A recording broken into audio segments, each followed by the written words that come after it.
Police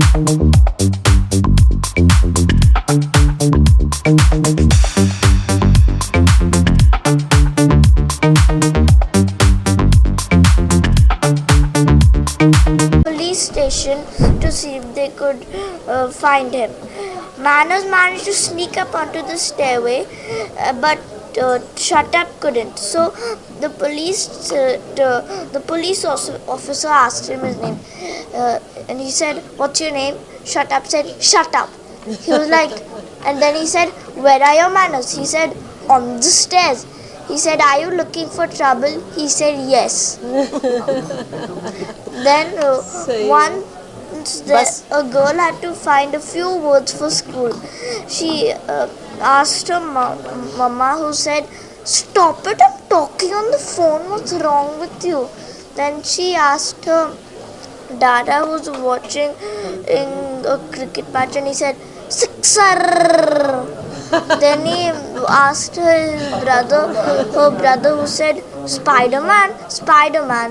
Then he asked her didi, who said, "Kachre ka dabba." Then the next day she went to school. The teacher asked her, "So what words have you found yesterday?" She said, "Stop it, I'm talking on the phone." Then he said, "What is wrong with you?" She said, "Sixer." Then she took her to the principal. The principal asked her, "Why are you behaving so oddly?" She said, "Spider-Man, Spider-Man." Then the principal made sure her mind wasn't gone and said, "What is this school made of?" She said, "Kachre ka dabba." Thank you. आज के लोकार्पण के book के बारे में, सुदर्शना जी के बारे में कैसे जहन में आया और ये इसके बारे में क्या समझते? बस आ गया, कैसे जहन में आ गया ये मत पूछिए। ये प्यार का रिश्ता है और प्यार का रिश्ता आज के ज़माने में सबसे ऊपर है, उससे बड़ा कुछ नहीं है। और इतना कुछ मिला है मुझे सुदर्शना जी से कि मैं आपको बता ही नहीं सकती। मैंने बताया, आपने अपनी बात कही मैंने वहाँ पर।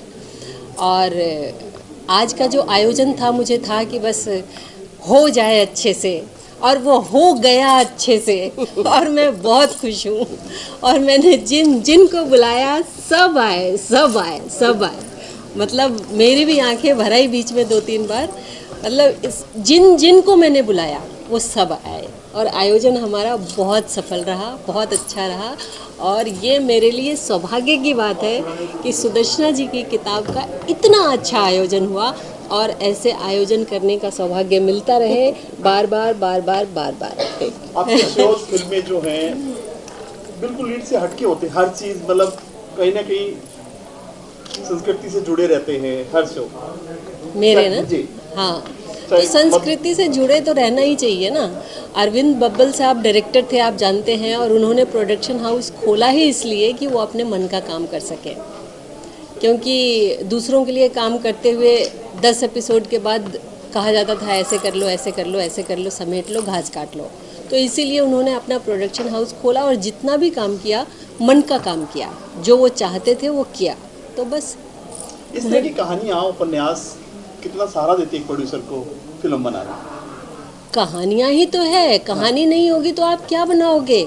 आजकल का जो चल रहा है उसको देखते हुए बात। आजकल छोड़िए ना, किसी भी युग में कहानी के बिना क्या कर लोगे आप। कहते हैं कि स्क्रिप्ट आपके पास है, कहानी आपके पास है, तो 50% काम तो वैसे ही हो जाता है, 50% हम उसको एग्जीक्यूट करने में करते हैं।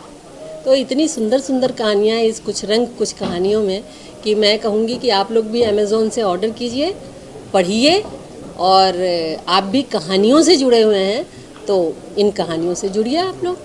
रनिंग प्रोजेक्ट क्या है आप बताना चाहेंगे अभी आपके? अभी प्रोजेक्ट की बात मत कीजिए, अच्छा, वो बाद में करेंगे। अभी हम कुछ रंग कुछ कहानियाँ की बात कर रहे हैं। और कुछ कहना चाहेंगे?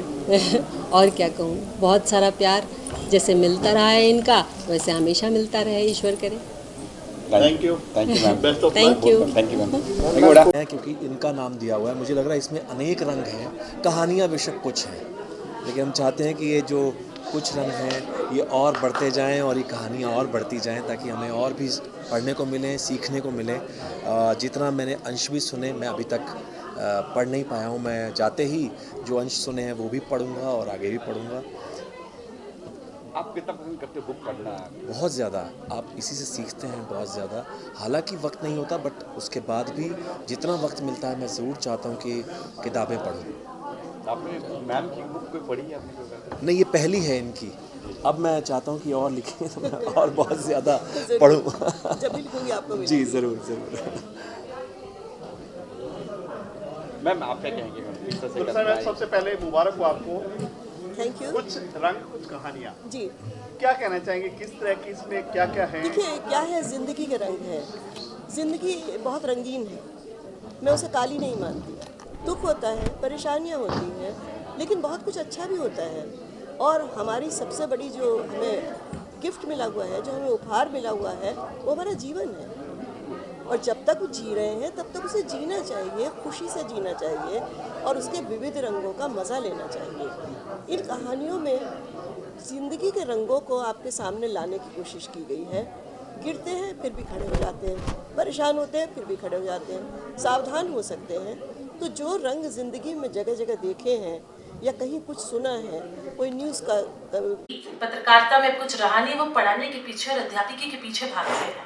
और वो जो है अध्यापन का करियर छोड़ के पत्रकारिता से जुड़ी, सिर्फ इसलिए क्योंकि उनको वो पल्स, वो नब्ज देखना था जहां उनके पति सतीश वर्मा जी काम कर चुके थे। और इसीलिए वो पीटीआई से धर्मयुग भी आई, वरना पीटीआई में बहुत अच्छा करियर था उनका, बहुत ही फ्लरिशिंग, वो छोड़ना भी नहीं चाहते थे उनको। और वो आई सिर्फ इसलिए, ये देखने के लिए कि वो सब जिंदगी और वो सब रास्ते जो सतीश जी ने देखे थे, वो उनके बहुत समीप से उन पूरे रास्तों से गुजर के उनको देखे, समझे।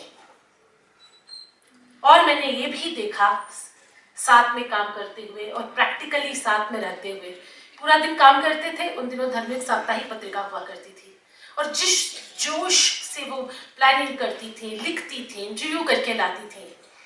और हम सब शायद 6:30 बजे की या 7 बजे की लोकल ट्रेन से जाते थे बिल्कुल घर, और मुझे पता होता था कि रात भर वो ट्रांसलेट कर रही है कुछ, और सुबह वक्त पे हम लोग पहुंचते थे, सुबह वो 9:30 बजे की चाय पीने के लिए।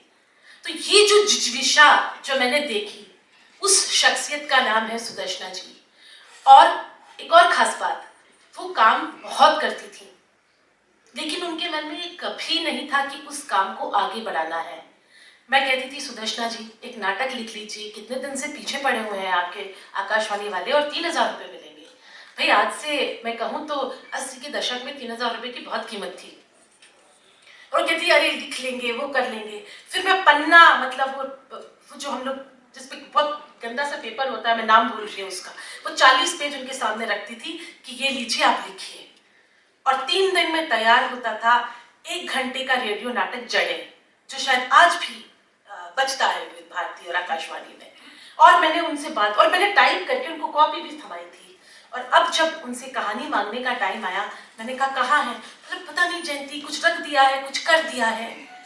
तो ऐसी थी सुदर्शना जी, जिन्होंने मुझ जैसे न जाने कितनों को गढ़ा होगा, भरा होगा। आज भी मैं कुछ लिखती हूँ तो सबसे पहले वो पूरी ताकत के साथ खड़ी होती है, वो पांडुलिपि पढ़ती हैं, उनके सजेशंस आते हैं, इतनी खुश होती हैं। और मुझे पता है मैं अकेली नहीं हूँ, ऐसे कई होंगे, मुझे लगता है मैं अकेली हूँ जिससे वो इतना प्यार करती हैं, पर मुझे पता है कि उनके अंदर जो अथाह स्रोत है, उसमें मेरे जैसे कई होंगे। और जैसा मनोज जी ने कहा कि हमारा जो काम है हम बस उतना ही करना जानते हैं, अभिनेता है। यहाँ इतने विद्वान बैठे हैं, सबको बहुत बहुत प्रणाम। मैं जानता हूँ कि मुझसे बहुत गलतियाँ होंगी, तो पहले ही मैं माफ़ी मांग लेता हूँ।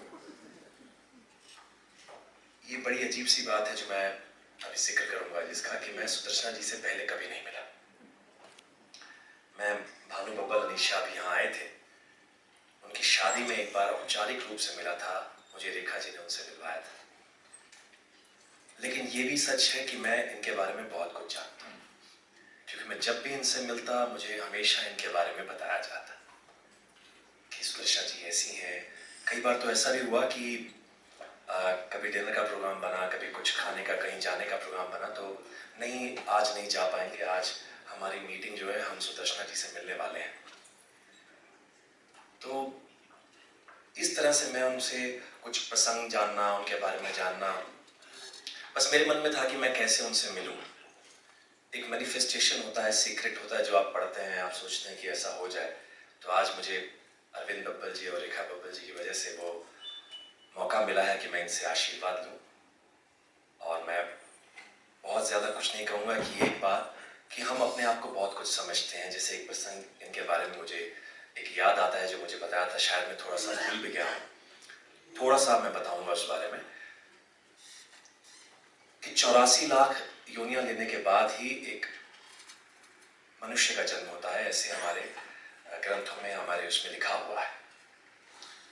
तो हम जो अपने आप को जो पुरुष समाज जो कहा जाता है हमारा भारत, तो बहुत कुछ समझता है, लेकिन यहाँ सुदर्शना जी के विचार बिल्कुल भिन्न है। वो कहती हैं कि जहाँ 84 लाख योनियों के बाद किसी मनुष्य का कि एक आत्मा को एक जिस्म मिलता है, एक शरीर मिलता है, तो उसके बाद वो जो कर रहा है ठीक है, कोई बात नहीं। यानी वो सबको एक ही नज़र से देखती है, वो सबको किसी को छोटा या बड़ा नहीं मानती है। एक ये बात और एक और बात जो बस बोलकर मैं आपसे इजाज़त लूँगा कि वो किसी के लिए भी कुछ भी करने के लिए तत्पर है। 1 मिनट के अंदर आप बोलिए और वो काम हो जाएगा।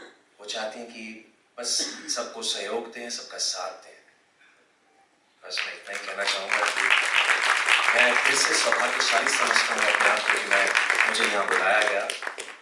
बहुत बहुत